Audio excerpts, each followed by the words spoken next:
Assalamualaikum warahmatullahi wabarakatuh. Apa kabar sahabat Al-Fatah yang dimuliakan Allah? Semoga kita dalam keadaan sehat, dilimpahkan rezekinya dan diberikan keberkahan dunia dan akhirat. Amin ya robbal alamin.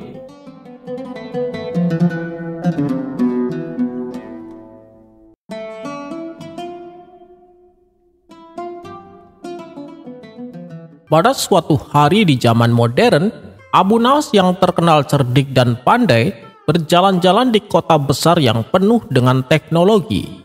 Gedung-gedung tinggi menjulang, mobil-mobil melaju cepat, dan hampir semua orang sibuk menatap layar smartphone mereka. Abu Nawas meski berpakaian khas zaman dahulu dengan sorban dan jubahnya, tak ketinggalan memegang sebuah smartphone. Namun smartphone miliknya bukanlah smartphone biasa. Ia menyebutnya smartphone ajaib. Sebuah ponsel yang konon dapat menjawab pertanyaan apa saja dan bahkan memberikan solusi atas masalah rumit. Pada suatu malam, Abu Nawas mampir ke sebuah kafe. Di sana, banyak orang muda berkumpul sibuk dengan gadget masing-masing. Abu Nawas memesan kopi sambil duduk di pojok memperhatikan suasana. Tiba-tiba seorang pria dengan dandanan keren menghampirinya. Pria itu dikenal sebagai Abu Jahil, si tukang pamer. Terkenal suka meremehkan orang lain. Melihat Abu Nawas yang berpakaian sederhana, ia berkata dengan nada mengejek. "Wah, kakek ini kok ketinggalan zaman, masih pakai baju jadul, tapi bawa smartphone. Bisa apa sih ponselnya?" Abu Nawas hanya tersenyum. Smartphone ini berbeda, Abu Jahil. Tidak hanya untuk menelpon atau mengirim pesan, tapi juga bisa menyelesaikan masalah besar. Bahkan, ia lebih pintar darimu, jawab Abu Nawas sambil tersenyum. Abu Jahil tertawa terbahak-bahak. "Mana mungkin Pak Tua? Smartphone itu canggih karena pemakainya. Kalau pemakainya tua seperti Anda, pasti kemampuannya juga biasa saja," jawab Abu Jahil tertawa.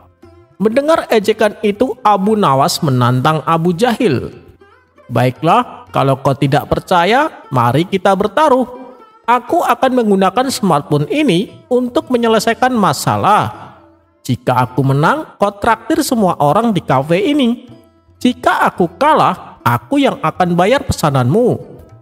Abu Jahil setuju dengan penuh percaya diri. Semua orang di kafe mulai memperhatikan mereka.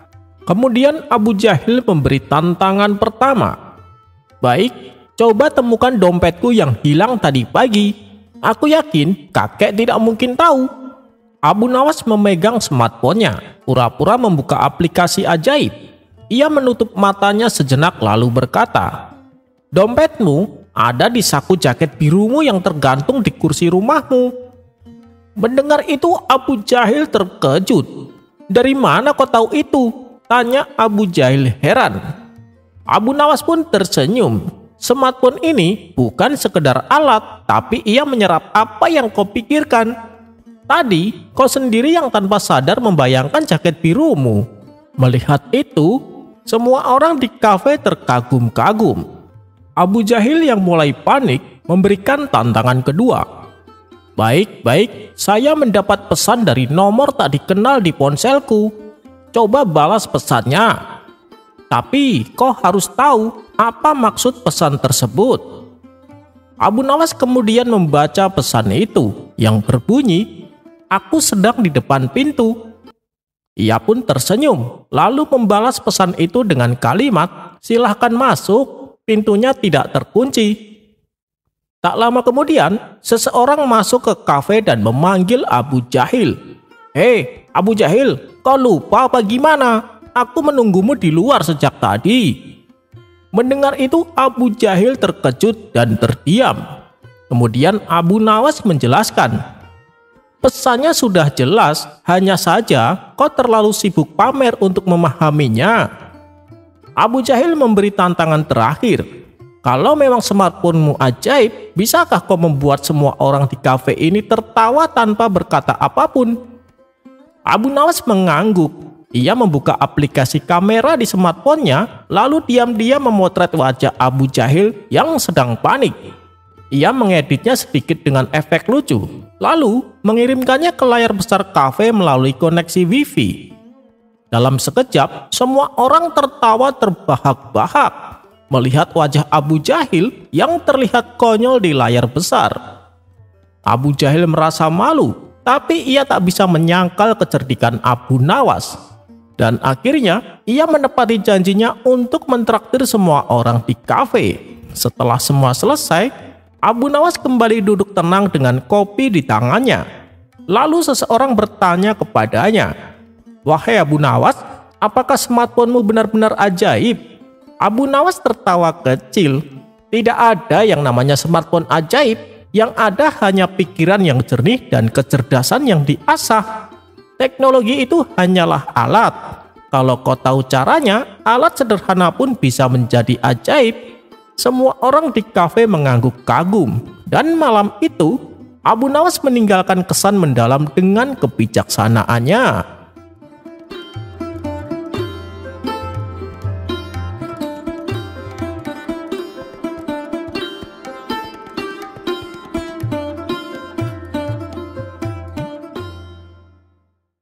Dikisahkan pada suatu hari seorang darwis sedang akan memasukkan sepotong roti ke mulutnya.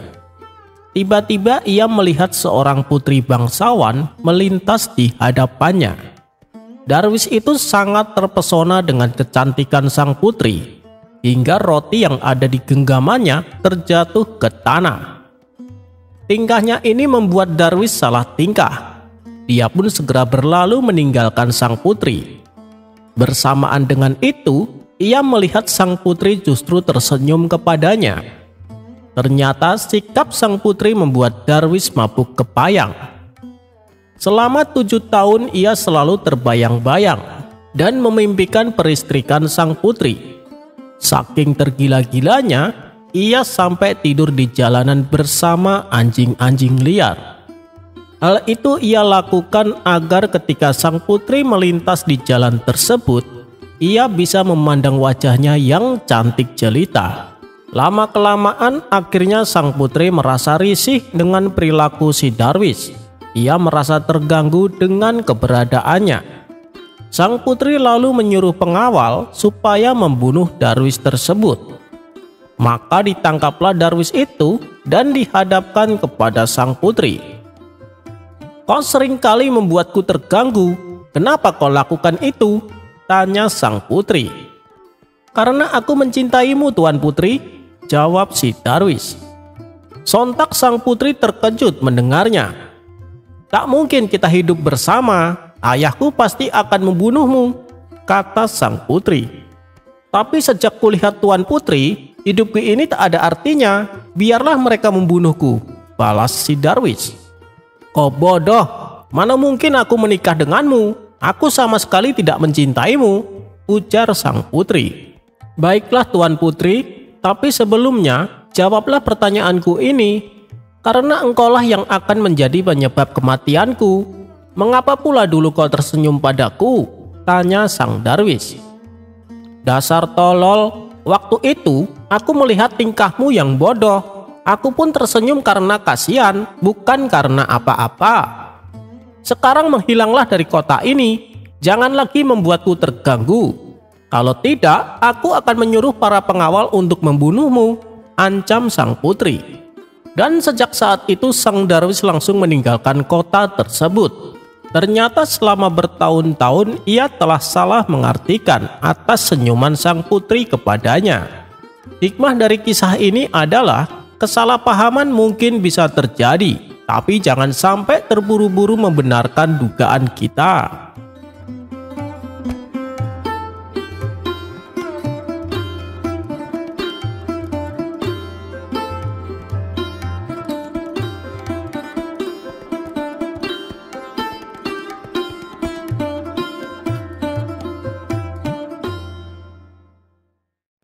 Tidak jauh dari rumah Abu Nawas, ada tetangganya yang bernama Ali. Dia itu orangnya buta huruf dan tak pandai menulis. Suatu ketika, saat istrinya sedang berada di negeri seberang, Ali ingin mengirim surat kepadanya. Tapi ia bingung harus minta tolong kepada siapa. Maka terbesitlah sosok Abu Nawas di benaknya. Lebih baik aku minta tolong sama Abu Nawas. Dia itu kan orangnya baik dan suka menolong, pikir Ali dalam hati. Kemudian ia pun bergegas pergi ke rumah Abu Nawas. "Wahai Tuan Abu, maukah engkau menolongku?" pinta Ali. "Oh, insya Allah. Apa itu?" tanya Abu Nawas. "Aku ingin mengirim surat ke istriku, tapi aku ini kan buta huruf Tuan Abu. Maukah kau menuliskannya?" pinta si Ali. Mendengar permintaan tersebut, Abu Nawas menjadi bingung. Bukan karena ia tidak bisa menulis ataupun buta huruf, melainkan tulisan tangannya susah dibaca oleh orang lain. Menyadari akan hal itu, Abu Nawas pun menolaknya dengan berbagai macam alasan. Akan tetapi, Ali terus mendesaknya agar Abu Nawas bersedia menolongnya. Setelah berpikir cukup lama, akhirnya Abu Nawas menyanggupi. "Baiklah, aku akan menolongmu. Tapi, jauhkah istrimu tinggal?" tanya Abu Nawas. "Memangnya apa bedanya, jauh atau dekat?" kata Ali merasa heran. "Tentu saja beda," balas Abu Nawas. "Apa yang membedakannya Tuan Abu? Nanti kan tinggal diserahkan ke tukang kirim surat.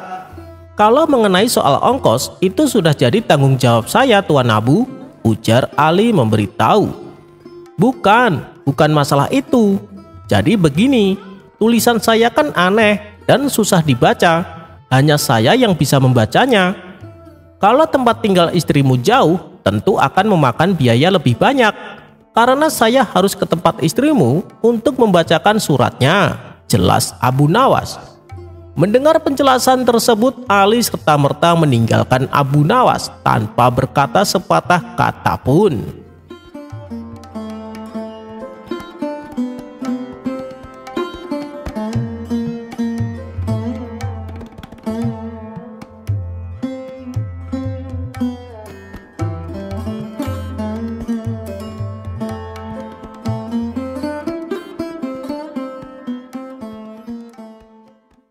Abu Nawas suatu hari didatangi pengawal Baginda Raja untuk segera datang ke istana. Ini gara-gara ketika seluruh menteri dan pejabat penting hadir, tapi tidak terlihat Abu Nawas. Baginda Raja pun mencarinya. Usai mendapat panggilan itu, Abu Nawas segera datang ke istana. Ketika itu dia tahu bahwa Baginda Raja menjadi kesal kepadanya. Dia pun tidak berani menatap wajah Baginda Raja. "Abu Nawas, kenapa kau tidak datang untuk melihatku hari ini?" ucap Baginda Raja. "Hamba mohon ampun dengan sangat Baginda Raja.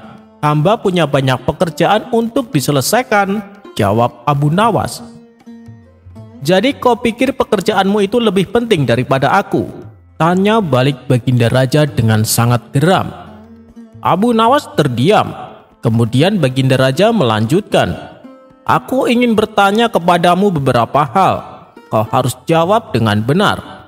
Kalau tidak bisa menjawab, aku akan menghukummu." "Baik Baginda Raja, apa pertanyaannya?" jawab Abu Nawas. "Pertama, apa yang Tuhan kerjakan sekarang? Kedua, berapa banyak bintang di langit?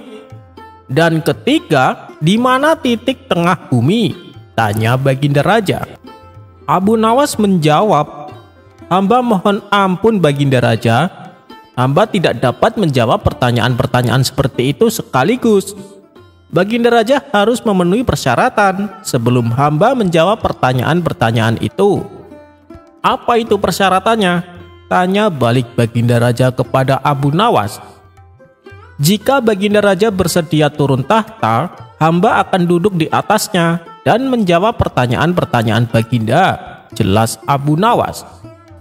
Baginda Raja lantas turun dari tahta. Abu Nawas pun langsung menduduki tahta tersebut. Kakinya menginjak tikar yang terbuat dari kulit kambing.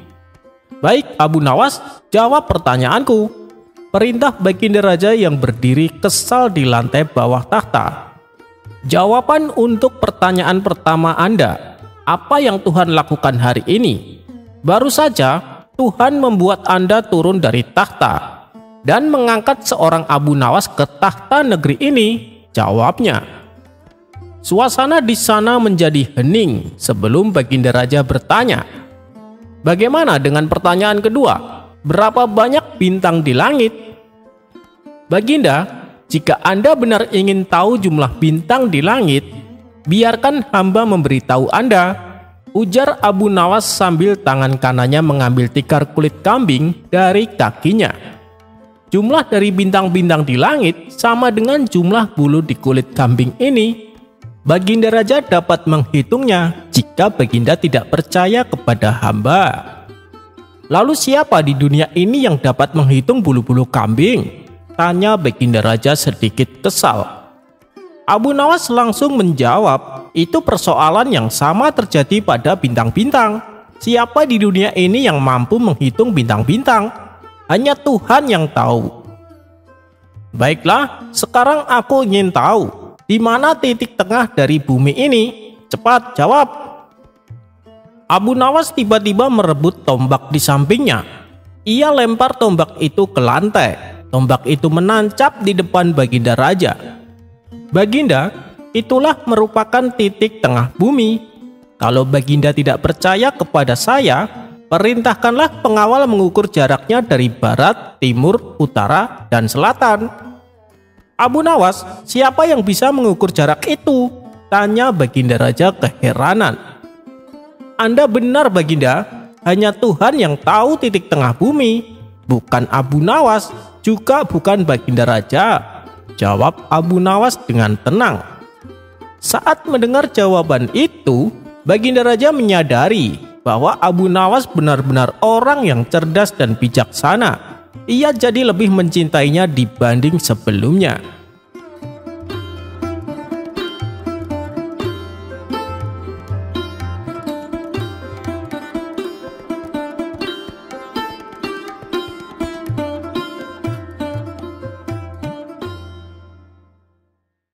Suatu waktu, Abu Jahil pernah ditolong Abu Nawas dari kawanan perampok.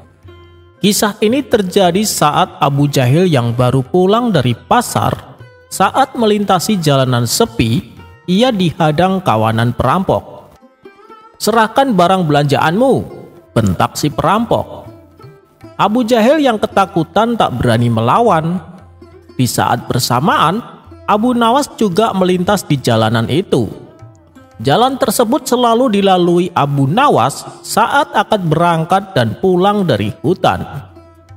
Melihat Abu Jahil dalam keadaan bahaya, Abu Nawas tidak tinggal diam.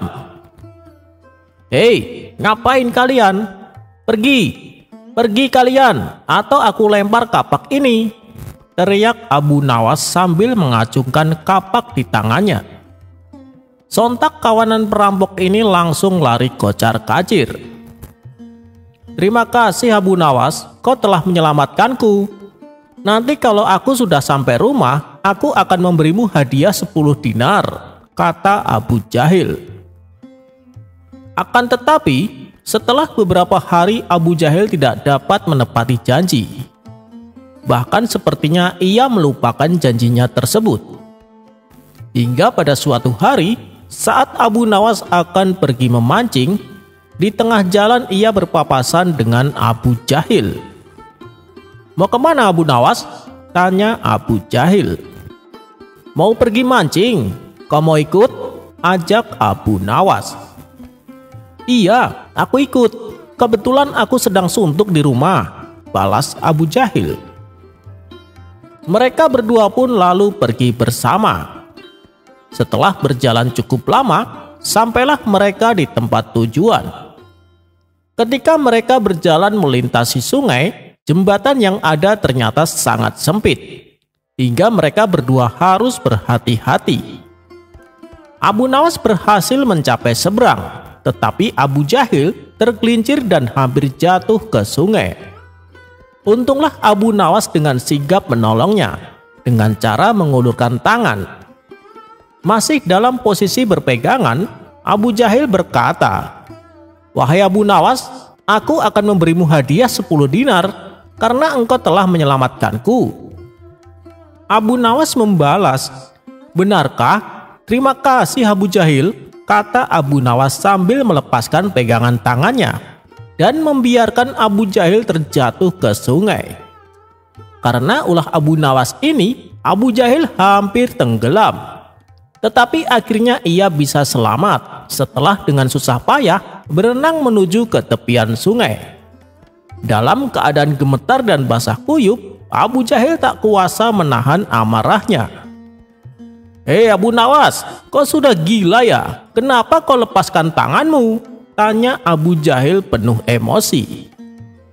"Iya, untuk mengambil hadiahku. Takutnya kamu akan lupa lagi," jawab Abu Nawas. "Tapi tidak dapatkah kau sabar menunggu sampai aku benar-benar sudah naik ke darat?" protes Abu Jahil. "Ya, itu kan salahmu sendiri. Harusnya engkau menunggu hingga selamat, baru kau menjanjikan hadiahnya," ujar Abu Nawas sambil tersenyum.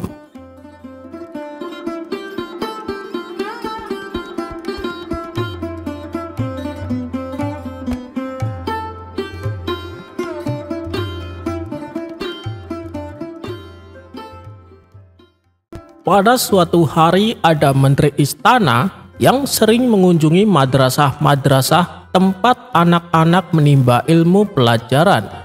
Yang membuat Abu Nawas tidak suka, setiap kali sang menteri berkunjung, ia selalu mengajari anak-anak tentang berpolitik. Menurut Abu Nawas belum saatnya anak-anak mengetahui hal itu. Yang terpenting adalah memperdalam ilmu agama. Hingga pada suatu hari, madrasah tempat Abu Nawas mengajar didatangi oleh menteri tersebut. Mula-mula Abu Nawas sempat menolak, tapi sang menteri beralasan bahwa ini adalah agenda program kerajaan. Kalau sampai menolak atau menghalang-halangi, maka akan dianggap memberontak dan tentunya akan dijebloskan ke dalam penjara. Akhirnya mau tak mau, Abu Nawas mempersilahkan sang menteri untuk berkunjung ke madrasahnya. Di hadapan anak-anak didik Abu Nawas, sang menteri berkata, "Adakah di antara kalian yang bisa memberi contoh sebuah tragedi?" Salah satu murid mengangkat tangan. "Saya tahu Tuan Menteri," kata sang murid. "Bagus, coba sebutkan," pinta sang menteri. "Apabila ada kawan yang sedang bermain lalu jatuh ke jurang dan meninggal, itu akan menjadi sebuah tragedi," jawab si murid. "Salah, itu bukan jawabannya. Itu hanya sebuah kecelakaan," balas sang menteri. Kemudian murid yang lain mencoba menjawab dengan mengangkat tangannya juga. "Saya tahu Tuan Menteri," kata murid tersebut. "Oh ya? Silahkan, coba sebutkan," balas sang menteri. "Apabila rumah saya kebakaran dan semua harta bendaku hangus terbakar, itu akan menjadi sebuah tragedi," jawab si murid. "Masih salah, bukan itu jawabannya. Lebih tepatnya itu adalah kerugian yang besar," ujar sang menteri. Kemudian seisi ruangan menjadi hening. Tak ada satu murid pun yang berani menjawab karena takut jawabannya salah. "Ayo anak-anak, masa di antara kalian tidak ada yang tahu?" kata sang menteri mencoba menyemangati. Namun suasana ruangan masih tetap hening. Murid-murid Abu Nawas hanya terdiam sambil menunduk. Di saat itulah tiba-tiba Hasan mengangkat tangannya. Hasan bukanlah murid cerdas, tapi sering berbuat usil, dan perkataannya selalu mengundang gelak tawa. "Bagus, siapa nama kamu?" tanya sang menteri. "Nama saya Hasan, Tuan Menteri," jawabnya. "Baiklah Hasan, coba sebutkan sebuah tragedi," kata sang menteri. "Apabila ada seorang menteri istana menaiki kuda, kemudian jatuh dan meninggal, itu akan menjadi sebuah tragedi," Jawab si Hasan.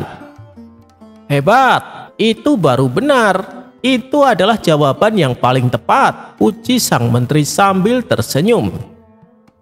Wahai Hasan, bisa kamu jelaskan kenapa itu disebut sebuah tragedi? Tanya sang menteri.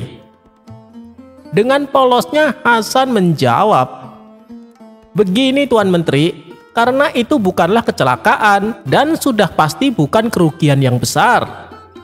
Mendengar itu, spontan Abu Nawas dan murid-murid lainnya tertawa terpingkal-pingkal. Merasa ditertawakan murid-murid Abu Nawas, sang menteri langsung bergegas pergi dengan penuh perasaan dongkol.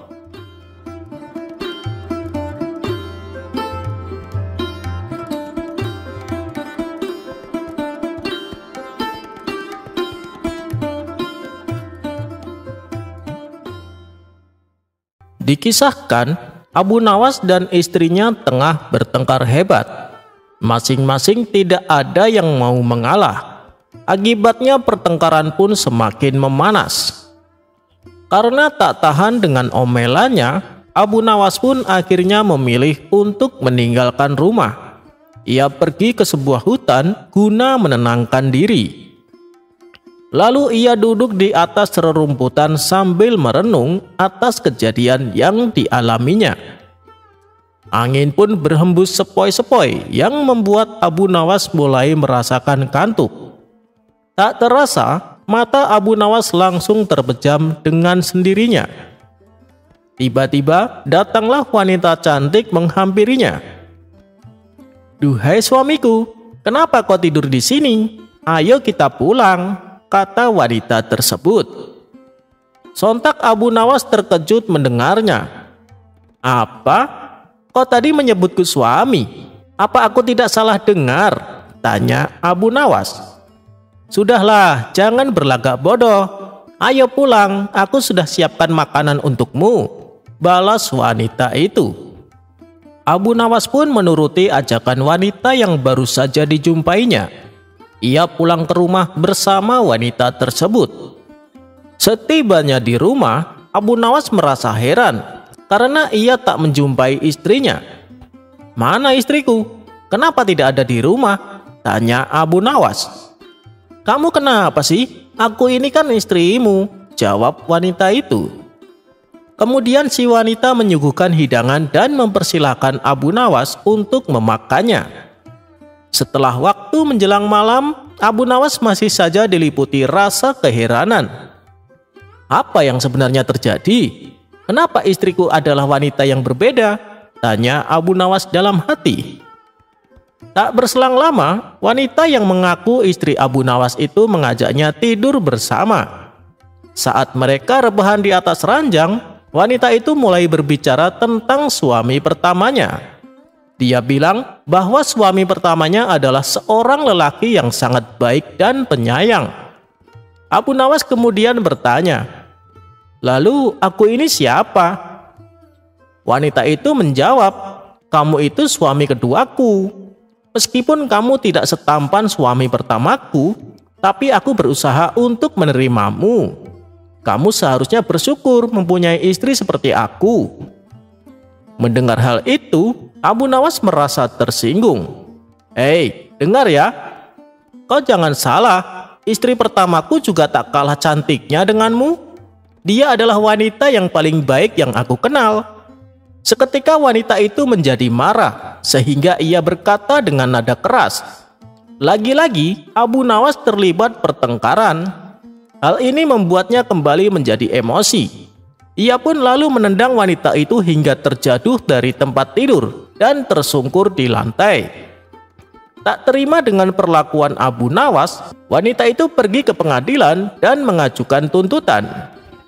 Ketika sidang pengadilan dimulai, wanita itu berkata di hadapan Tuan Hakim, "Wahai Tuan Hakim, aku ingin suamiku Abu Nawas supaya dihukum penjara. Dia telah melakukan tindakan kekerasan." Tuan Hakim bertanya, "Kekerasan macam apa yang dilakukan padamu?" Wanita itu pun menjawab, "Ketika kami berdua rebahan di tempat tidur, dia menendangku sehingga aku terjatuh ke lantai. Kemudian Tuan Hakim bertanya kepada Abu Nawas, "Wahai Abu Nawas, benarkah itu? Kenapa kau tega berbuat kasar kepada istri keduamu?" Abu Nawas menjawab, "Saya tidak melakukannya, Tuan Hakim. Permasalahannya begini. Pada waktu itu, kami berdua sedang rebahan di atas tempat tidur. Kemudian dia menghadirkan temannya dalam percakapan. Aku pun demikian, aku juga menghadirkan temanku dalam percakapan. Dengan demikian, ada 4 orang di atas tempat tidur. Tentu saja tempat tidurnya jadi sangat sesak, sehingga istri kedua saya terjatuh dari tempat tidur." Setelah mendengar penjelasan Abu Nawas, Tuan Hakim pun tak sanggup menahan tawa dan memutuskan untuk mengakhiri kasus ini. Sementara wanita yang merupakan istri kedua Abu Nawas tak terima dengan keputusan tersebut. Ia pun langsung melemparkan palu pengadilan tepat mengenai kepala Abu Nawas. Abu Nawas pun jatuh pingsan. Ketika ia tersadar dan membuka mata, ternyata ia kembali berada di hutan. "Alhamdulillah, ternyata tadi itu cuma mimpi. Segalak-galaknya istriku, dia belum pernah menuntutku untuk dipenjara, apalagi sampai tega melempar palu pengadilan di kepalaku," kata Abu Nawas dalam hati.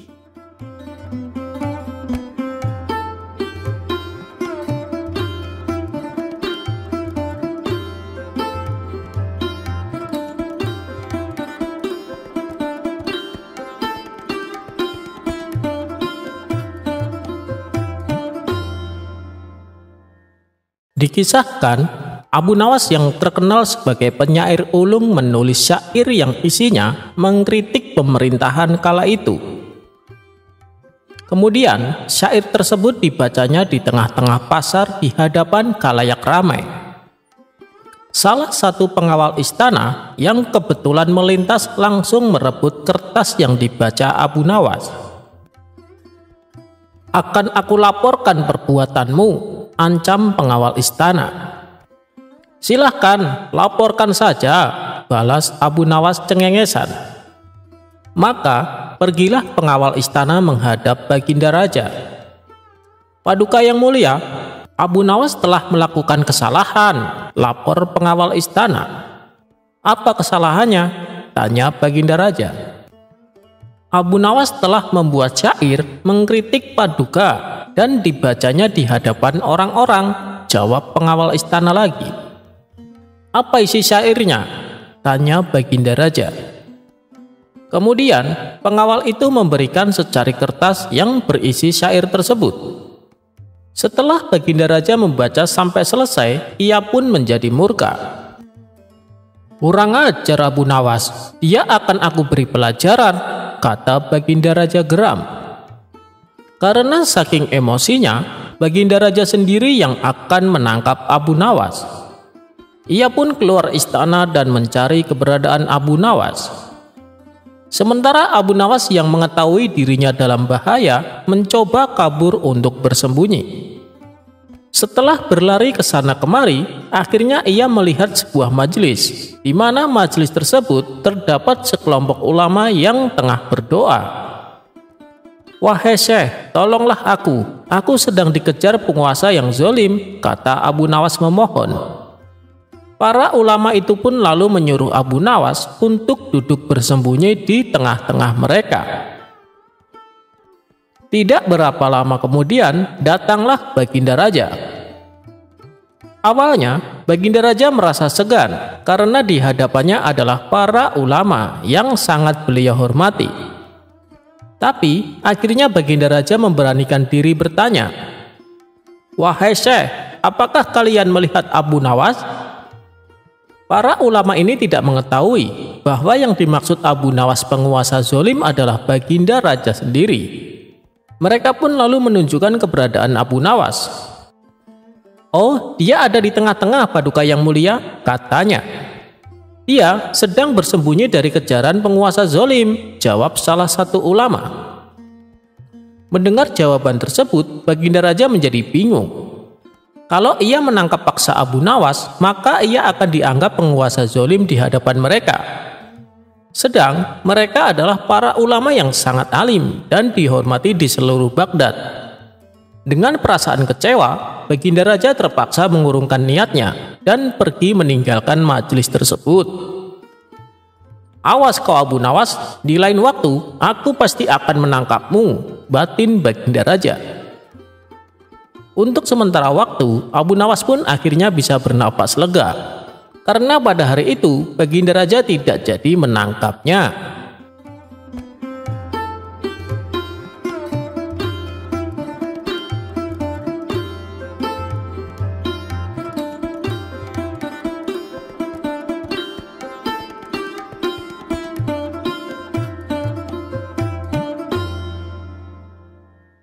Raja dan menteri dibikin panik oleh Abu Nawas. Cerita Abu Nawas kali ini bermula ketika Baginda Raja hendak memastikan perekonomian rakyat berjalan lancar menjelang Hari Raya Idul Fitri. Ia pun memerintahkan Menteri Perdagangan Al-Mukarram Syekh Abdillah Ihsanuddin Al-Samarkandi untuk memantau pasar. Baginda Raja meminta agar sang menteri mengecek bahwa semua kebutuhan pokok masyarakat tersedia, mulai yang terbesar hingga paling kecil. Satu saja bahan pokok tidak ada di pasar, maka itu akan jadi gorengan politik sampai pelosok desa bahwa raja tidak becus memimpin Baghdad. Pastikan gula tersedia di pasar, harga garam murah, gandum tidak kurang. Pokoknya Anda cek semua kebutuhan pokok masyarakat, titah Baginda Raja kepada Menteri Ihsanuddin. Satu lagi, sekarang menjelang Lebaran, jangan cuma pasokan daging yang dikontrol, tapi kulit ketupat juga. Barang murah biasanya diremehkan, nanti orang bilang kulit ketupat yang murah saja tidak ada, apalagi daging, imbuh Baginda Raja. "Baik, Baginda Raja," jawab sang menteri. Keluar dari istana, menteri langsung memanggil staf ahli negara yakni Abu Nawas untuk membantu mengecek pasar.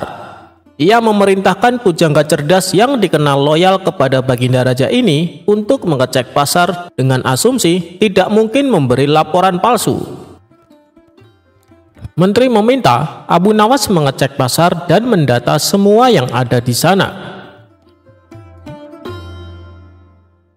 Pastikan semua kebutuhan pokok rakyat tersedia dan tidak ada yang menimbun barang, pintanya. Alangkah bahagianya Abu Nawas ketika berada di pasar. Ia melihat semua kebutuhan rakyat tersedia. Rakyat gembira di bawah kepemimpinan Baginda Raja. Gula menumpuk, garam tersedia, gandum murah, daging apa saja ada. Pokoknya Baghdad di bawah Baginda Raja benar-benar mencerminkan kemakmuran. Abu Nawas juga mengecek kulit ketupat sesuai pesan menteri. Benar juga, jika kulit ketupat saja tidak ada di pasar, bagaimana dengan kapulaga dan bawang bombay? Dengan wajah ceria, Abu Nawas kembali ke istana menteri untuk melaporkan hasil surveinya. Wah, Baghdad tersenyum di bawah kepemimpinan Baginda Raja dan Menteri Ihsanuddin. Jelasnya, semua kebutuhan pokok tersedia. Bagaimana dengan garam, gandum, gula? Tanya Ihsanuddin untuk menambah keyakinannya. Ada Tuan Menteri, jawab Abu Nawas lagi. Daging? Tanya Menteri makin penasaran. Daging banyak, semua halal, ucap Abu Nawas meyakinkan Menteri. Bagaimana dengan kulit ketupat? Ingat, ini musim Lebaran, kata menteri kembali bertanya. Nah, untuk kulit ketupat sudah saya cek di semua pasar. Kulit ketupat kosong, ungkap Abu Nawas. Mendengar jawaban Abu Nawas, Menteri Ihsanuddin kaget luar biasa. Tanpa bertanya lagi, dia bergegas menuju istana dan menyampaikan laporannya agar Baginda Raja senang. Sesampainya di istana, si menteri segera melaporkan kepada raja. Baginda, ada kabar baik dan juga ada kabar buruk.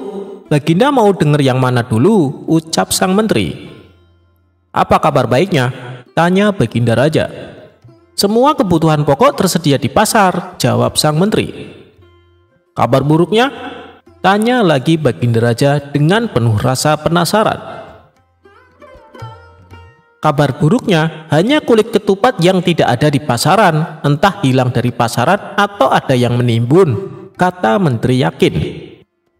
Mendengar jawaban menterinya, Baginda Raja mengerahkan serdadunya untuk menebang pelepah kurma sebanyak mungkin, lalu membuat kulit ketupat ramai-ramai. Ia ingin membanjiri pasar dengan kulit ketupat agar para penimbun kulit ketupat kecelek dan rugi besar. Tapi Baginda Raja tidak puas. Dia langsung terjun ke pasar hari itu juga mengecek kebutuhan pokok. Betapa kagetnya Baginda Raja karena di pasar ternyata banyak orang menjual kulit ketupat. Bagaimana ini Pak Menteri? Di pasar ternyata banyak kulit ketupat dijual, tanya Baginda Raja keheranan. Menteri Ihsanuddin juga kaget. Tapi tadi kata Abu Nawas, di semua pasar kulit ketupat hilang, tidak ada di pasaran, jelasnya terbata-bata. Dia lalu berteriak memanggil Abu Nawas. Abu Nawas, tadi kamu bilang kulit ketupat tidak ada, hilang dari pasaran. Bagaimana ini? Kok ternyata banyak? Tanya menteri dengan nada emosi. Benarkah itu? Tanya Baginda Raja sambil memandang tajam Abu Nawas. Pujangga Baghdad ini dengan tenang mengambil beberapa kulit ketupat dari pedagang, lalu menyerahkan kepada Menteri Ihsanuddin dan Baginda Raja. Silahkan dipencet tuan-tuan, kata Abu Nawas dengan suara merendah. Apa maksudmu? Tanya Baginda Raja. Apakah semua kulit ketupat itu kosong? Tanya balik Abu Nawas. Ya, benar, semua kosong, jawab Baginda Raja dan menteri berbarengan. Nah, itulah yang tadi saya sampaikan kepada menteri. Tadi saya katakan di semua pasar kulit ketupat kosong. Lalu salah saya di mana? Tegas Abu Nawas menjelaskan. Abu Nawas! Teriak Menteri Ihsanuddin. Nah, begitulah cerita Abu Nawas tentang kulit ketupat yang kosong di pasaran, sehingga membuat menteri dan Baginda Raja panik.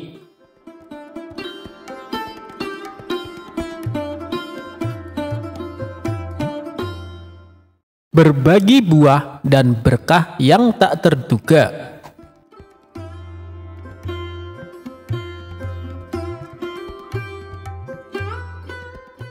Suatu hari, Abu Nawas pergi ke pasar untuk membeli beberapa barang kebutuhan sehari-hari.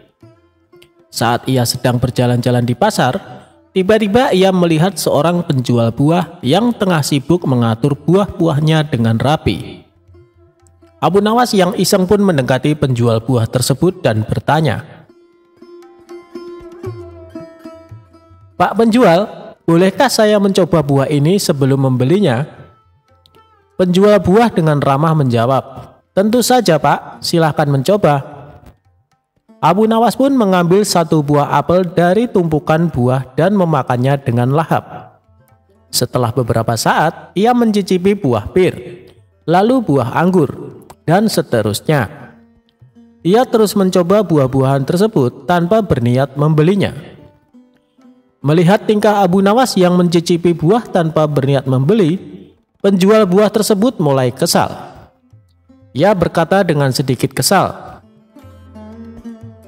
Maaf Pak, Anda sudah mencicipi hampir semua buah yang saya punya. Boleh saya tahu apakah niat Anda membeli buah atau hanya mencoba-coba saja? Abu Nawas yang cerdik dengan santai menjawab, Oh, maaf Pak, sebenarnya saya sedang mencari buah yang paling enak untuk diberikan kepada istri saya. Saya ingin memastikan bahwa buah yang saya beli benar-benar lezat sehingga istri saya senang. Tapi sepertinya semua buah yang Bapak jual sangat enak, saya bingung memilihnya. Penjual buah awalnya kesal, tetapi kemudian ia tersenyum mengerti. Ia berkata, Baiklah Pak, jika begitu saya akan memberikan harga spesial untuk Anda.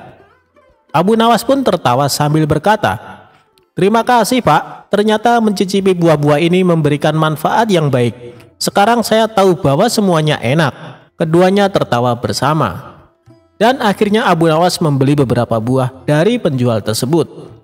Ia pulang dengan senang hati, membawa buah-buah lezat untuk istri tercintanya. Setelah berbelanja, Abu Nawas istirahat sejenak. Abu Nawas duduk di bawah pohon di pinggir jalan. Tiba-tiba datanglah seorang pengemis tunawisma yang kelaparan. Melihat keadaan pengemis tersebut, Abu Nawas merasa iba. Tanpa pikir panjang, Abu Nawas memutuskan untuk berbagi buah-buah yang baru saja ia beli kepada pengemis itu. Ia memberikan beberapa buah apel, pir, dan anggur kepada pengemis tersebut dengan senyum ramah. Tak lama kemudian, seorang pedagang lewat dan melihat Abu Nawas berbagi buah-buahan kepada pengemis. Pedagang tersebut terkesan dengan perbuatan Abu Nawas yang begitu dermawan. Ia mendekati Abu Nawas dan berkata, "Hei sahabatku, aku melihat apa yang kau lakukan tadi. Kau begitu baik hati dan penuh kepedulian terhadap sesama. Bolehkah aku menawarkan sebuah pekerjaan padamu?" Abu Nawas terkejut, namun tertarik dengan tawaran tersebut. Ia menjawab dengan rasa ingin tahu. "Tentu, apa pekerjaan yang kau maksud?" Pedagang itu tersenyum dan menjawab, "Aku memiliki toko buah dan membutuhkan seorang yang pandai dalam memilih buah-buahan berkualitas. Dilihat dari cara kau mencicipi buah-buah di pasar, aku yakin kau memiliki keahlian dalam hal itu. Aku ingin mengajakmu untuk bekerja denganku." Abu Nawas sangat senang dengan tawaran tersebut. Ia tidak menyangka bahwa perbuatannya yang sederhana di pasar dapat membawa keberuntungan dan kesempatan baru baginya. Ia dengan senang hati menerima pekerjaan itu dan berjanji untuk memberikan yang terbaik. Dari kejadian lucu di pasar hingga akhirnya mendapat pekerjaan baru, Abu Nawas mengerti bahwa kebaikan dan kepedulian terhadap orang lain selalu membuahkan hasil yang baik. Tindakan kecil seperti berbagi buah-buahan kepada pengemis dapat membuka pintu kesempatan yang tak terduga. Abu Nawas pun menjalani pekerjaan barunya dengan penuh semangat dan keahlian dalam memilih buah-buahan terbaik. Ia menjadi karyawan yang dipercaya oleh pedagang dan berhasil mencapai kesuksesan dalam bidang tersebut. Cerita lucu ini mengajarkan kita tentang pentingnya kebaikan dan kepedulian terhadap orang lain. Tindakan kecil yang dilakukan dengan tulus dapat membawa dampak positif dalam hidup kita, bahkan membawa keberuntungan dan peluang baru. Ia menggunakan kejadian lucu di pasar untuk mendapatkan harga spesial dan juga memberikan kebahagiaan kepada istri dengan buah-buah yang enak.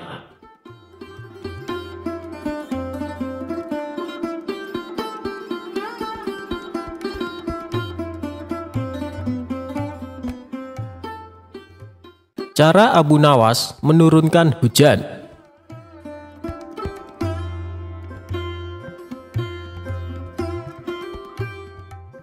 Kisahnya bermula ketika Abu Nawas melakukan kesalahan yang membuat Baginda Raja sangat marah. Baginda Raja memerintahkan pasukan istana untuk secepatnya menangkap Abu Nawas. Sementara sosok humoris itu yang sedang berada di rumah memberitahukan kepada istrinya, "Wahai istriku, sepertinya aku harus meninggalkan kampung halaman untuk beberapa waktu," ucap Abu Nawas. "Ada masalah apa lagi, wahai suamiku? Kenapa engkau terlihat ketakutan?" tanya sang istri yang sangat khawatir. "Aku telah membuat kesalahan yang membuat Baginda Raja murka. Aku yakin tidak lama lagi pasukan istana datang kemari untuk menangkapku," jawab Abu Nawas. Kemudian Abu Nawas mengemas bajunya ke dalam tas dan segera pergi meninggalkan rumah. Ternyata dugaan dia benar. Selepas kepergiannya, beberapa prajurit istana datang menggeledah rumah Abu Nawas. "Mana Abu Nawas?" tanya salah satu prajurit kepada istri Abu Nawas. "Dia sudah pergi meninggalkan kampung ini," jawab istri Abu Nawas. Para prajurit pun langsung balik ke istana menghadap Baginda Raja. "Mana Abu Nawas?" tanya Baginda Raja. "Ampun Paduka yang mulia, Abu Nawas sudah tidak ada di rumahnya. Kata istrinya, dia sudah meninggalkan kampung ini," jawab salah satu prajurit. "Kurang ajar, dia coba menghindari hukuman," pikir Baginda Raja. Sementara Abu Nawas mulai mengembara dan berpindah-pindah tempat dari kampung satu ke kampung yang lainnya. Suatu ketika dalam pengembaraannya, Abu Nawas melintasi sebuah dusun yang sedang dilanda musim kemarau. Abu Nawas yang mengenakan jubah dan sorban layaknya ulama besar sempat membuat perhatian warga. Mereka mengira Allah Subhanahu wa Ta'ala telah mengirim seorang waliullah untuk menolong dusunnya yang sedang mengalami musim kemarau. Para warga pun segera mengerumuni Abu Nawas. "Assalamualaikum Syekh. Sudilah kiranya Tuan Syekh mampir sebentar di rumah kami," pinta kepala dusun. Abu Nawas pun sudah menolaknya. Namun karena para warga memaksa, ia pun mau tidak mau menerima ajakan mereka ke rumah kepala dusun. Abu Nawas dijamu berbagai macam hidangan dan diperlakukan istimewa layaknya raja. "Apa yang membuat kalian memperlakukanku sedemikian istimewa, padahal kalian tidak mengenalku?" tanya Abu Nawas. "Begini Tuan Syekh, dari penampilan Tuan, kami yakin kalau Tuan adalah ulama besar yang dikirim Allah Subhanahu wa Ta'ala untuk membantu desa kami," jawab kepala dusun. "Memangnya apa yang menimpa desa kalian?" tanya Abu Nawas lagi. "Sudah berbulan-bulan desa kami mengalami musim kemarau, tanaman-tanaman mati, air persediaan kami tinggal beberapa ember. Doakanlah desa kami wahai Tuan Syekh, agar desa kami diturunkan hujan," jelas kepala dusun. Abu Nawas terdiam mendengar keluhan mereka. Ia juga berbulan-bulan tidak mandi dan bajunya sudah lama tidak dicuci. Padahal tujuannya ke sini untuk menumpang mandi. Beberapa lama kemudian muncullah ide cemerlang di otaknya. "Baiklah, aku akan memanjatkan doa kepada Allah supaya desa kalian diturunkan hujan. Tapi ada syaratnya," ujar Abu Nawas. "Apa itu syaratnya Tuan Syekh?" "Kami bersedia melakukannya," balas kepala dusun. "Syaratnya adalah kumpulkan semua air persediaan kalian dan ditaruh di tengah lapangan," perintah Abu Nawas.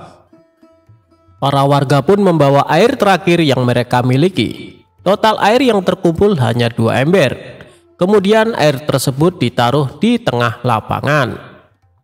Abu Nawas melepas bajunya dan mencucinya dengan air di ember pertama. Sedangkan air di ember kedua dia gunakan untuk mandi. Melihat hal itu, para warga pun menjadi terkejut. "Wahai Tuan Syekh, itu air terakhir persediaan kami yang rencananya untuk minum anak-anak kami," ucap salah satu warga. Perbuatan Abu Nawas ini tentunya mengundang reaksi kemarahan warga. Ada yang mencemooh, ada yang membentak, ada pula yang menghujat. Namun di tengah kegaduhan itu, Abu Nawas dengan tenang mengangkat bajunya yang dicuci, lalu menjemurnya, dan perkataan para warga tidak dihiraukannya. Para warga bertambah emosi sehingga hendak memukulinya. Tapi niat mereka langsung terhenti karena tiba-tiba terdengar suara guntur yang disusul hujan lebat. Penduduk pun lupa dengan marahnya. Bahkan sebaliknya, mereka berebutan mencium tangan Abu Nawas dan mulai berteriak kegirangan menyambut datangnya hujan yang sudah lama ditunggu. Saat itu sang kepala dusun menghampiri Abu Nawas. "Tuan Syekh, sebenarnya doa apa yang Tuan panjatkan sehingga langit berkenan menurunkan hujan?" tanya kepala dusun. Dengan polosnya Abu Nawas menjawab, "Begini, doaku biasa saja, tapi jubahku ini tinggal satu dan tidak pernah dicuci selama berbulan-bulan. Bila aku menjemurnya, pasti hujan akan turun deras. Mungkin karena langit tidak tahan dengan bau jubahku ini," celetuk Abu Nawas cengengesan. Mendengar hal itu, sontak para warga langsung tertawa terpingkal-pingkal. Sejak saat itu Abu Nawas mulai menetap di sana sembari menunggu kemarahan Baginda Raja reda.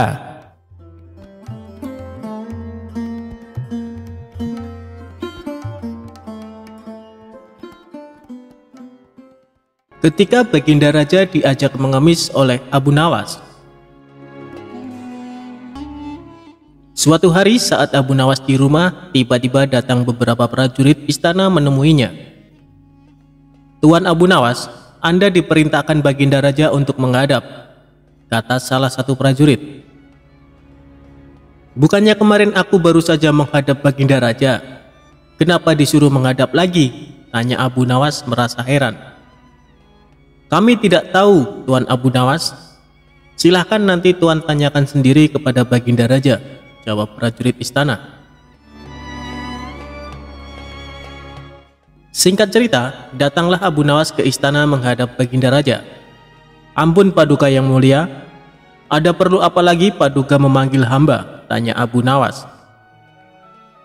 Baginda Raja lalu mengutarakan masalahnya yang selama ini mengganggunya. "Begini Abu Nawas, aku punya masalah yang cukup serius dan aku butuh bantuanmu," tutur Baginda Raja. "Memangnya masalah apa yang sedang Paduka hadapi? Kiranya apa yang bisa hamba bantu?" tanya Abu Nawas kembali. "Tadi pagi aku mendapat laporan Abu Nawas. Ada saudagar kaya yang kikir. Jangankan untuk bersedekah, membayar zakat saja dia menolak," kata Baginda Raja menjelaskan. "Paduka ini kan seorang raja. Panggil saja dia ke istana dan suruh membayar zakat. Kalau dia menolak, masukkan saja ke penjara. Pasti dia akan ketakutan," ucap Abu Nawas menyarankan. "Sebenarnya bisa saja aku berbuat demikian. Tapi apakah ada cara yang lebih baik dan lebih bijak supaya dia bisa sadar tanpa harus aku paksakan? Aku yakin dia sebenarnya orang baik karena sebelum menjadi saudagar kaya, dia rajin sedekah dan membayar zakat tepat pada waktunya," ujar Baginda Raja. "Baiklah Paduka, sebenarnya ini masalah yang mudah Paduka. Tapi karena Paduka menginginkan cara yang bijak, maka hamba butuh waktu 3 hari untuk memikirkannya," kata Abu Nawas. Kemudian Abu Nawas memohon diri untuk pulang ke rumah. Setibanya di rumah, dia terus berpikir mencari jalan keluar yang tepat. Padahal Abu Nawas sendiri menginginkan agar saudagar kaya itu dipenjara saja. Saudagar itu memang terkenal sangat pelit, bahkan para tetangga pun banyak yang membencinya. Tapi karena keinginan Abu Nawas tidak sejalan dengan pemikiran Baginda Raja, mau tidak mau harus menemukan cara lain yang sesuai perintah Baginda Raja. 3 hari berlalu, tibalah saatnya bagi Abu Nawas untuk menghadap ke istana. Sesampainya di sana, Abu Nawas langsung dipersilahkan menghadap Baginda Raja. "Bagaimana Abu Nawas? Apakah kamu sudah menemukan caranya?" tanya Baginda Raja. "Sudah Paduka, hamba sudah menemukan caranya," jawab Abu Nawas. "Bagus, beritahu aku sekarang caranya," minta Baginda Raja. "Tapi hamba tidak yakin Paduka akan bersedia melakukannya," timpal Abu Nawas. "Apa caranya? Katakan saja," ucap Baginda Raja mulai penasaran. "Caranya adalah hamba dan Baginda Raja harus menjadi pengemis. Lalu kita datangi rumah saudagar kaya itu. Kita berdua pura-pura mengemis kepadanya," papar Abu Nawas memberitahu. "Memangnya harus aku yang melakukannya? Apa tidak bisa diwakilkan?" tanya Baginda Raja. "Tidak bisa Paduka, karena ini adalah cara satu-satunya," jawab Abu Nawas. Awalnya Baginda Raja ragu atas ide konyol Abu Nawas itu. Namun karena ingin menyadarkan saudagar pelit tersebut, akhirnya dia bersedia menuruti saran Abu Nawas.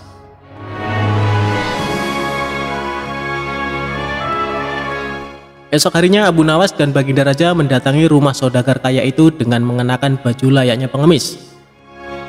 Setibanya di rumah saudagar kaya, mereka tidak langsung mendatangi rumahnya. "Kita awasi dulu Paduka, tunggu saudagar itu keluar. Kalau kita ke sana sekarang, nanti yang akan menemui kita adalah penjaganya. Kita pasti akan diusir. Percuma kita ke sana tapi tidak bisa menjumpai saudagar itu," tutur Abu Nawas. Setelah sekian lama menunggu, akhirnya saudagar kaya tersebut keluar dan duduk di teras. Tanpa menyia-nyiakan waktu, Abu Nawas segera mengajak Baginda Raja menghampiri saudagar kaya tersebut. "Tuan, berilah kami sedekah. pinta Abu Nawas. Tidak ada, aku tidak punya uang receh, balas saudagar kaya itu dengan nada ketus. Apakah Tuan punya makanan? Kami lapar sekali Tuan, tanya Abu Nawas. Tidak ada, sana pergi kalian, jawab saudagar tersebut mulai emosi. Baiklah kalau begitu kami minta air putih saja Tuan, balas Abu Nawas. Kalian ini tuli atau gimana sih? Sudah aku bilang tidak punya apa-apa, sana pergi kalian, jangan ganggu aku, bentak saudagar kaya. Di saat itulah Abu Nawas mulai akal cerdiknya, kasihan sekali kalau Tuan tidak punya apa-apa. Kenapa Tuan tidak ikut saja sama kami? Kita mengemis bersama-sama Tuan, ajak Abu Nawas. Akibat perkataan Abu Nawas ini, saudagar kaya menjadi salah tingkah. Antara marah, tersinggung, malu bercampur aduk menjadi satu. Ia pun terdiam untuk beberapa saat. Tiba-tiba terlintas di benaknya ingatan masa lalu. Dahulu dia adalah orang miskin tapi rajin bersedekah. Namun sekarang setelah kaya raya, justru menjadi orang kikir. Wajahnya yang tadinya terlihat galak, kini malah tertunduk lesu. Bagaimana? Apakah Tuan memilih jadi orang miskin atau orang kaya? Kalau masih ingin jadi orang kaya, jangan lupa bersedekah dan bayar zakat. Kalau tidak mau sedekah, mengemis sajalah seperti kami, tutur Abu Nawas.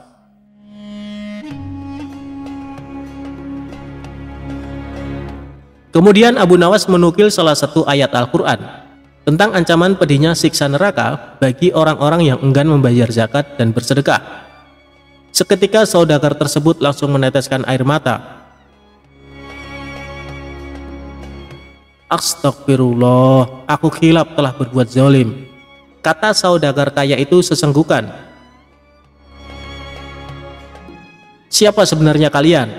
Kalian telah menyadarkan kesalahanku. Mari masuk ke dalam, aku akan memberikan kalian makanan, ajak saudagar kaya tersebut. Tidak perlu, kami datang ke sini bukan untuk mengemis, tapi untuk menyadarkanmu, sahut Abu Nawas. Kemudian Abu Nawas dan Baginda Raja menunjukkan jati diri yang sebenarnya. Betapa kagetnya saudagar kaya itu karena ternyata orang yang ada di hadapannya adalah rajanya sendiri. Saudagar kaya itu pun langsung duduk bersimpuh memohon maaf kepada Baginda Raja. Sejak kejadian tersebut, akhirnya saudagar kaya itu rajin sedekah dan taat membayar zakat.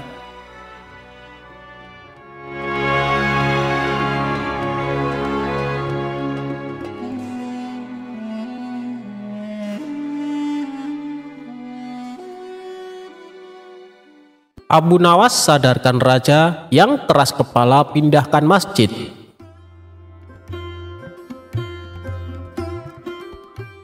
Suatu hari, Abu Nawas diundang oleh raja dari negara tetangga. Di negara itu, sahabatnya yang kini menjadi raja. Ternyata, para tokoh di kerajaan sudah menunggu kedatangan Abu Nawas. Mereka berharap Abu Nawas sebagai sahabat raja mereka bisa menasihati raja yang kekeh ingin memindahkan masjid dekat istana kerajaan. Raja ingin memperluas bangunan istananya agar lebih megah. Dia mendatangkan arsitek dari negara kaya itu untuk merancangkan bangunan istana agar megah. Tetapi sang arsitek setelah melihat area istana merasakan konsep arsitekturnya itu terhalang bangunan masjid kerajaan. Masjid itu sangat bersejarah, yang dibangun raja pertama pendiri kerajaan sahabat Abu Nawas itu. Sang raja mengumpulkan para menteri dan penasehat membahas apa yang arsitek inginkan. Tapi ternyata banyak yang menentang memindahkan masjid. Sebenarnya raja juga tidak berani mengusik masjid bersejarah peninggalan leluhurnya. Tetapi desakan arsitek dari kerajaan tetangga yang membantu biaya pembangunan istana, akhirnya raja jadi kekeh agar masjid itu tetap dipindahkan. Kalau masih di tempat sekarang, kata arsitek kepada raja, kemegahan istana tidak bisa optimal. Tetap terganggu dengan bangunan masjid yang sudah terlalu jadul. Makanya raja mengundang sahabatnya Abu Nawas yang terkenal cerdas. Raja berharap sahabatnya bisa memecahkan masalahnya itu. Memperkuat meyakinkan para penentangnya, sebab sekarang rencana memindahkan masjid sudah tersiar ke rakyatnya. Akibatnya, beberapa kali terjadi ribuan rakyat datang ke depan istana kerajaan, melakukan aksi protes kepada raja yang mau memindahkan masjid. Para tokoh itu pun mengendus akan kedatangan Abu Nawas, sahabat rajanya. Mereka berupaya mencegat Abu Nawas di tengah perjalanan sebelum dia bertemu dengan raja di istana. "Tuan Abu Nawas, tolonglah, raja sudah tidak mau mendengar nasihat siapapun." Para ahli tata ruang, ahli ekonomi, sejarah, juga bendahara negara sudah berbusa bicara, tetapi tidak digubris sama sang raja, adu para tokoh itu. Memang, sejak raja bergaul dengan negara tetangga yang tiba-tiba menjadi negara kaya raya, sikap raja jadi berbeda. Raja terpukau dengan kemewahan negara itu yang membangun berbagai jalan mulus dan gedung-gedung mewah. Raja lupa janjinya untuk mensejahterakan rakyat, menurunkan harga sembako, membuka banyak lapangan kerja terlupakan. Raja jadi tertarik membangun fisik mulai jalan yang mulus-mulus, bangunan-bangunan megah. Itu karena negara tetangga yang kaya raya menjanjikan bantuan dana yang besar untuk meniru pembangunan fisik. Walaupun pengerjaan berbagai bangunan fisik itu konsekuensinya harus mendatangkan pekerja dan bahan bangunan dari negeri kaya itu, termasuk membangun tambahan ruang istana. Raja ingin bangunan istana dibuat lebih besar dan mewah. Keyakinan raja kalau istana megah akan membuat pamor kerajaan disegani dan dikagumi negara lain. Padahal saat itu keuangan negara sedang berkurang. Ekspor barang dari negaranya ke luar negeri sedang seret. Sebaliknya, barang impor tak terbendung membanjiri pasar di kerajaan dengan harga yang mengganggu pedagang lokal. Bendahara negara tidak bisa apa-apa walau dia banyak dikritik para tokoh dan ahli ekonomi. Bendahara takut kalau melawan keinginan raja, jabatannya akan diganti. Hilanglah nanti sumber penghasilan sebagai bendahara negara yang bergaji sangat tinggi. Abu Nawas tidak bisa mengatakan apa-apa kepada para tokoh yang mengadu itu. Dia hanya mendengarkan saja sampai semua tokoh itu tuntas berbicara. "Tuan Abu Nawas, sebagai sahabat raja kami, semoga bisa menyadarkan beliau," ujar salah seorang tokoh. Abu Nawas setelah lama dia menyimak apa yang dipaparkan para tokoh itu, kemudian berbicara. "Begini wahai tokoh-tokoh negara yang terhormat, sebaiknya kita bersabar saja. Toh sebentar lagi raja akan menyerahkan tatahnya ke Pangeran Putih," sahut Abu Nawas. "Tapi tetap saja raja akan menyetir Pangeran Putih," sela tokoh lainnya. "Raja ada dalam pengaruh dan tekanan antek-antek negara kaya itu. Salah satunya si arsitek," tuding tokoh satunya lagi. "Begini saja, izinkan saya melanjutkan perjalanan untuk menemui baginda raja. Semoga saja ada jalan keluar," ujar Abu Nawas. Akhirnya, para tokoh pun membiarkan Abu Nawas melanjutkan perjalanan menuju istana. Tibalah Abu Nawas ke istana dan disambut gembira raja yang sahabatnya itu. Abu Nawas dan sang raja bersahabat sejak muda. Mereka ketika itu juga bersama baginda raja menimba ilmu dari ulama termasyhur di Baghdad. Baginda raja naik tahta di kerajaannya negeri Abu Nawas, sedangkan sang raja ini naik tahta di negeri tetangga Baghdad.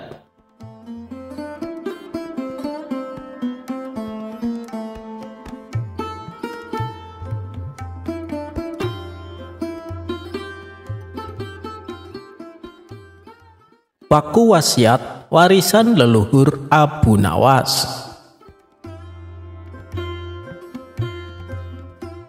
Dikisahkan Abu Nawas mempunyai seorang tetangga yang rumahnya berdempetan dengan rumah Abu Nawas. Tetangga ini bernama Abu Jahil. Ia berhasrat sekali ingin membeli rumah Abu Nawas.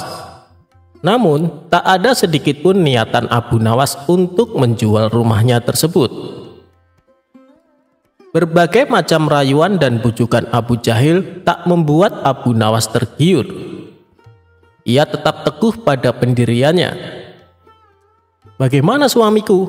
Apakah Abu Nawas bersedia menjual rumahnya?" tanya sang istri kepada Abu Jahil. "Sepertinya dia tidak akan menjualnya, padahal sudah aku tawar dengan harga tinggi, tapi dia tidak tergiur," jawab Abu Jahil. "Wahai suamiku, kita harus bisa mendapatkan rumah Abu Nawas, entah dengan cara apapun, supaya rumah kita menjadi besar dan luas," ucap sang istri. Setelah berpikir agak lama, akhirnya Abu Jahil mendapatkan ide yang super jahat. "Wahai istriku, kita bikin supaya Abu Nawas tidak betah tinggal di sini. Dengan begitu, dia pasti akan menjual rumahnya," usul Abu Jahil. "Bagaimana caranya?" tanya sang istri penasaran. "Kita kerjain saja Abu Nawas setiap hari," jawab Abu Jahil. Maka mulai sejak saat itu, mereka suka membuat kesal Abu Nawas terus-menerus, hingga menimbulkan percekcokan. Pernah suatu hari, ketika Abu Nawas hendak pulang ke rumah, ia berjalan melewati rumah Abu Jahil. Tiba-tiba diguyur seember air oleh Abu Jahil. Sontak saja hal ini membuat Abu Nawas marah. "Woi, kurang ajar! Kamu benar-benar keterlaluan, Abu Jahil," kata Abu Nawas penuh emosi. Akibatnya terjadilah pertengkaran sengit antara Abu Jahil dan Abu Nawas. Mendengar ada kegaduhan, para tetangga pun segera datang untuk melerai mereka. "Lihatlah yang dilakukan Abu Jahil kepadaku," teriak Abu Nawas dalam kondisi basah kuyup. "Sabar Abu Nawas, sabar, jangan terbawa emosi. Mungkin saja Abu Jahil melakukan itu tanpa sengaja," ujar salah satu tetangganya. "Kalian selalu saja membelanya. Setiap kali dia berbuat jahat kepadaku, kalian menganggapnya tidak sengaja. Lalu apa maksudnya?" ucap Abu Nawas sangat kesal.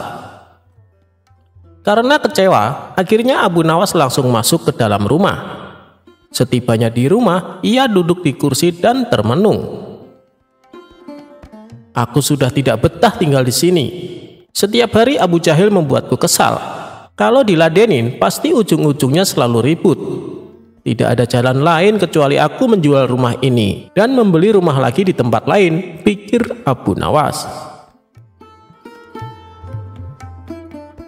Di hari berikutnya, Abu Nawas mengumumkan kepada para tetangga dan kawan-kawannya bahwa dia berniat menjual rumah dan menjauh dari tetangganya itu.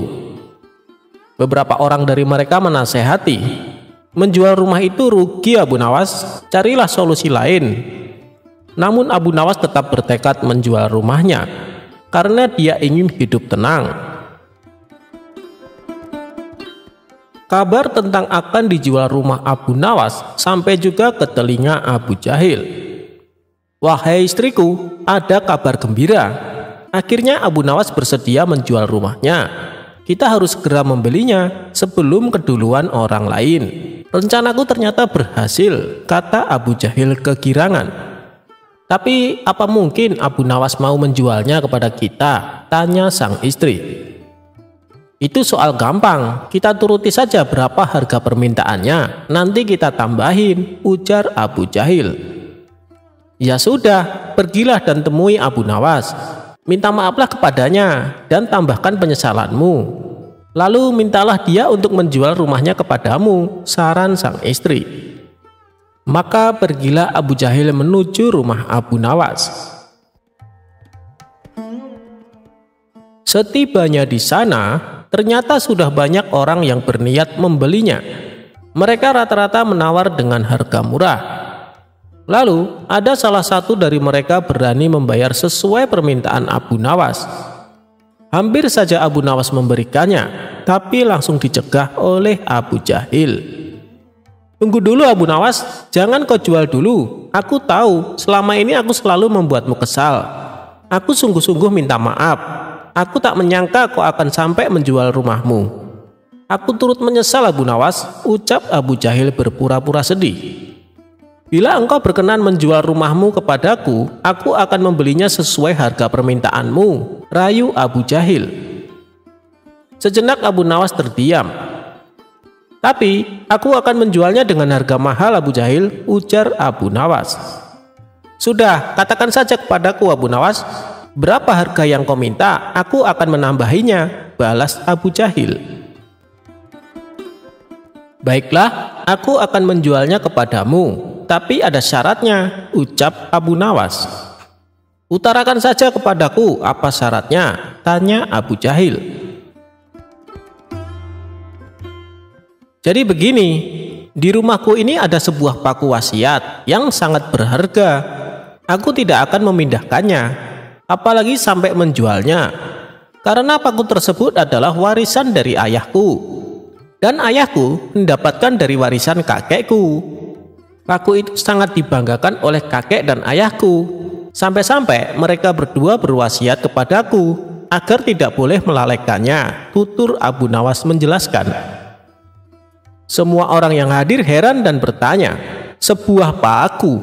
Apa kami tidak salah dengar Abu Nawas? Dengan percaya diri, Abu Nawas kembali berkata, ya benar, sebuah paku. Tapi itu bukan sembarang paku.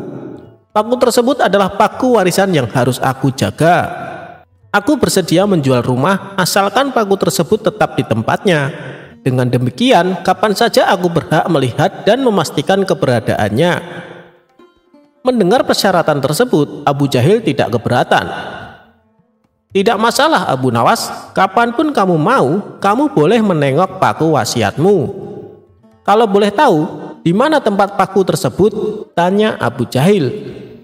Paku tersebut tertancap di ruang makan, jawab Abu Nawas. Mereka berdua lalu menandatangani jual beli rumah dengan ketentuan syarat yang diajukan Abu Nawas. Abu Jahil senang bukan main karena dia berhasil membeli rumah Abu Nawas. Beberapa hari kemudian, saat waktu sarapan pagi, Abu Nawas mendatangi rumahnya yang sudah ia jual dan masuk ke ruang makan hanya untuk menengok pakunya tersebut. Melihat kehadiran Abu Nawas, Abu Jahil dan istrinya yang sedang sarapan mengajaknya untuk makan bersama. Tentu saja dengan senang hati Abu Nawas menerimanya. Begitu juga saat jam makan siang, Abu Nawas kembali datang dengan alasan yang sama, yaitu menengok paku wasiatnya. Karena Abu Jahil dan istrinya sedang makan siang, ia kembali mengajak Abu Nawas untuk makan siang bersama mereka. Lagi-lagi tawaran tersebut disambut hangat oleh Abu Nawas. Dan ketika malam tiba, saatnya bagi Abu Jahil dan istrinya makan malam, Abu Nawas kembali datang dengan alasan menengok paku wasiatnya itu. Abu Jahil dan istrinya yang sedang makan malam kembali mengajak Abu Nawas untuk makan bersama. Begitulah seterusnya. Hampir setiap hari Abu Nawas datang ketika saat waktunya makan. Hal ini lama-lama membuat Abu Jahil dan istrinya merasa terganggu. Tapi mereka tak berani melarangnya, sebab mereka telah menyepakati perjanjian tersebut saat membeli rumah Abu Nawas. Bahkan setiap Abu Jahil dan istrinya akan tidur malam, mereka selalu diganggu oleh kedatangan Abu Nawas. Akhirnya Abu Jahil tak tahan dengan kelakuan Abu Nawas. Kemarahannya ia lampiaskan kepada istrinya, sehingga terjadi pertengkaran antara Abu Jahil dan sang istri.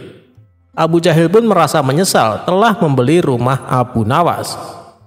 Keesokan harinya, ketika Abu Nawas datang, Abu Jahil berkata, "Hei Abu Nawas, silahkan kamu beli kembali rumahmu ini. Aku sudah tidak tahan dengan kelakuanmu." Abu Nawas pun menjawab, "Dengar ya Abu Jahil, pantang bagiku untuk membeli sesuatu yang sudah aku jual." Abu Jahil lalu mencoba menawarkannya kepada orang lain, tapi tidak satu pun yang bersedia karena mereka tahu resikonya. Terpaksa Abu Jahil mengembalikan rumahnya kepada Abu Nawas tanpa meminta ganti uang sepeser pun. Abu Nawas dan kabar besok kiamat. Diceritakan, Abu Nawas memiliki hewan peliharaan. Di samping memiliki keledai sebagai tunggangannya, ia juga memelihara seekor kambing yang sangat gemuk dan besar. Tak pernah terlintas di benak Abu Nawas untuk menyembelihnya. Ia lebih menyukai kambingnya sebagai hewan peliharaan. Pada suatu hari, kawan-kawan Abu Nawas datang berkunjung ke rumahnya. Saat memasuki halaman rumah, mereka melihat kambing peliharaan Abu Nawas yang diikat di samping rumah. Abu Nawas menyambut hangat kawan-kawannya itu, dan setelah mengobrol, salah satu kawannya berkata kepada Abu Nawas, "Kambing punyamu hebat sekali Abu Nawas, gemuk dan sehat. Bagaimana kalau kita berpesta dan sembelih saja kambing itu?" usul kawan lainnya. "Ya, aku setuju, dagingnya pasti enak dan lezat," timpal kawan satunya. Mendengar perkataan teman-temannya, Abu Nawas mencoba mengelak. "Kambingku itu tidak terlalu gemuk, belum begitu besar," kata Abu Nawas beralasan. Bagaimanapun, Abu Nawas sangat menyayangi kambingnya. Ia tidak sampai hati kalau sampai disembelih. "Hei Abu Nawas, apa kamu tidak dengar kabar kalau besok akan kiamat? Kambingmu juga tidak akan bertambah gemuk," kata teman-temannya. "Ya Abu Nawas, besok akan kiamat, kita sembelih saja kambingnya," sahut yang lainnya. Mereka terus saja mendesak Abu Nawas agar bersedia kambing kesayangannya disembelih. Abu Nawas pun mulai kesal mendengar perkataan teman-temannya yang memaksa. "Baiklah, besok kita akan pesta di pantai. Daging kambingnya kita bakar dan kita makan sama-sama," tutur Abu Nawas. Keesokan harinya, Abu Nawas dan teman-temannya berangkat menuju sebuah pantai. Setibanya di sana, Abu Nawas berkata, "Kalian bersenang-senang saja dahulu, biar aku yang memasaknya." Mendengar itu, teman-temannya kegirangan dan mereka segera melepas baju untuk berenang di tepian pantai. Saat mereka tengah berenang, diam-diam Abu Nawas mengambil baju semua temannya. Abu Nawas pun mulai menyembelih kambing dan mengulitinya. Lalu ia membakar semua baju temannya untuk memanggang daging kambing tersebut. Selesai berenang, teman-temannya kebingungan mencari baju. "Hei Abu Nawas, kamu melihat baju kami tidak?" tanya temannya. "Oh iya, tadi aku waktu kesini lupa membawa kayu bakar. Sebagai gantinya, aku bakar baju kalian untuk memanggang daging kambing ini," ujar Abu Nawas. "Kamu gila ya Abu Nawas? Masa kami pulang dalam keadaan telanjang?" ucap mereka. "Percayalah padaku, kalian sudah tidak akan membutuhkan baju, karena kata kalian hari ini akan kiamat bukan?" timpal Abu Nawas. Teman-temannya hanya bisa bengong mendengar jawaban Abu Nawas.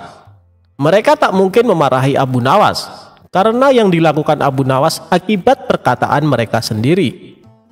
Setelah selesai makan, mereka terpaksa pulang tanpa memakai baju, dan di sepanjang perjalanan mereka ditertawakan oleh para warga yang melihatnya.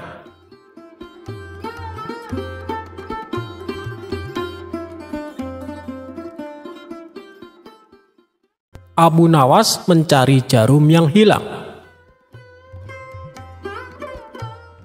Alkisah, pada suatu hari Abu Nawas mencari sesuatu di halaman rumahnya yang penuh dengan pasir. Ternyata Abu Nawas mencari jarum. Tetangganya yang merasa kasihan ikut membantu Abu Nawas mencari jarum tersebut. Tetapi selama 1 jam lebih mereka mencari jarum tersebut tidak juga mereka temukan. Kemudian tetangganya bertanya kepada Abu Nawas, "Wahai Abu Nawas, kira-kira di mana engkau menjatuhkan jarum itu?" tanya tetangga itu. "Jarumnya sih jatuh di dalam rumah," jawab Abu Nawas. Loh, maksudnya bagaimana? Kalau jarum itu jatuh di dalam rumah, mengapa engkau mencarinya di luar rumah? Tanya tetangga tersebut keheranan. Karena di dalam rumah tampak gelap, sedangkan di luar terang, jawab Abu Nawas tanpa dosa. Kisah ini selesai sampai di sini, singkat namun penuh makna. Ada yang memaknai jika mencari kebahagiaan di luar rumah itu tidak ada artinya. Padahal kebahagiaan sesungguhnya ada di dalam rumah yang terkadang tak terlihat.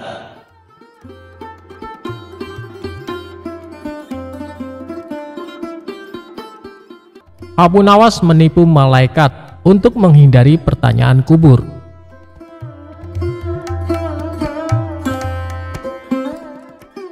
Abu Nawas adalah seorang sosok yang dekat dengan Khalifah Harun.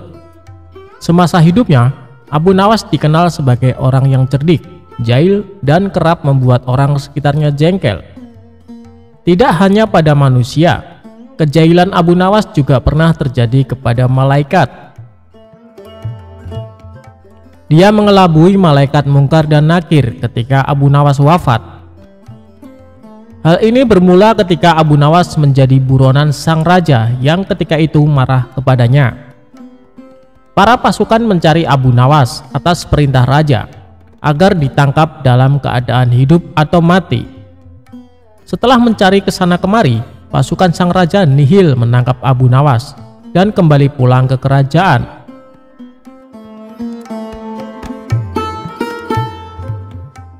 Mengetahui pencariannya berakhir, Abu Nawas pulang ke rumahnya untuk kemudian sholat 2 rakaat.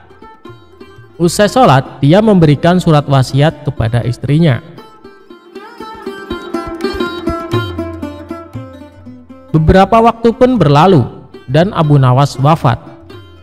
Dari situ, kisah Abu Nawas menipu malaikat pun dimulai.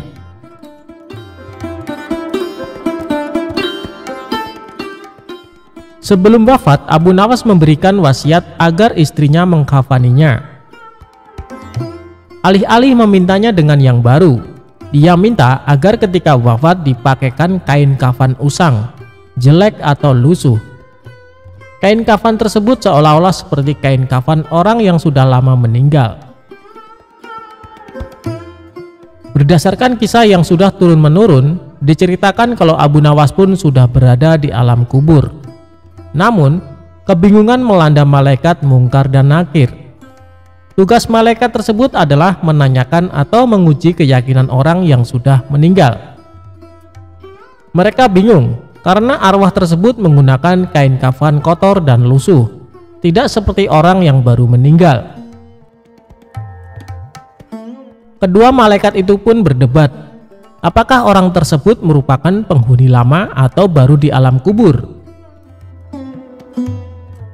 Setelah berdebat panjang, kedua malaikat bersepakat untuk menanyakan keimanan arwah tersebut. Man robuka, atau siapa Tuhanmu? Tanya malaikat Mungkar. Mendengar pertanyaan itu, Abu Nawas sedikit ketakutan dan hening sesaat untuk kemudian menjawab pertanyaan malaikat.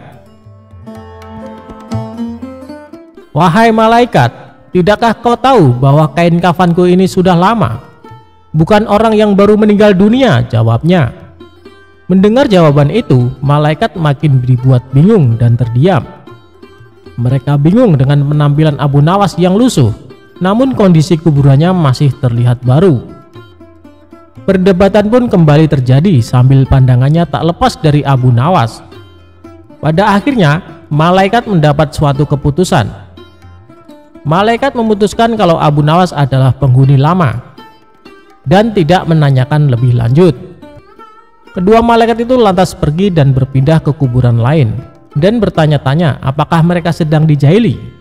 Konon, kisah Abu Nawas mengelabui malaikat itu meniru Umar bin Khattab yang dikisahkan berani membentak malaikat Mungkar dan Nakir.